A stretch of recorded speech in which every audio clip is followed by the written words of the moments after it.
सगळ्यात मोठी बातमी आताची, देशामध्ये आता जातनिहाय जनगणना होणार। ओबीसी नेते लक्ष्मण हाके आपल्यासोबत आहेत। लक्ष्मण हाकेची आपली प्रतिक्रिया जातनिहाय जनगणनेबद्दल।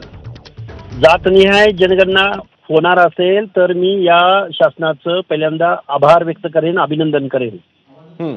या आपल्या संविधानामध्ये 1948 चा सेन्सस ऍक्ट आहे। हा सेन्सस ऍक्ट मध्ये आपल्याला अमेंडमेंट करणार आहे का शासन? आणि अमेंडमेंट केल्याशिवाय कास्टवाईज सेन्सस करता येत नाही। पण तरीही त्यांनी जर निर्णय घेतला असेल तर या निर्णयाचं मी स्वागत करतो, कारण कास्टवाईज सेन्सस केल्याशिवाय इथं बजेटरी तरतुदी करता येणार नाहीत, त्यांची सामाजिक स्थिती गती कळणार नाही।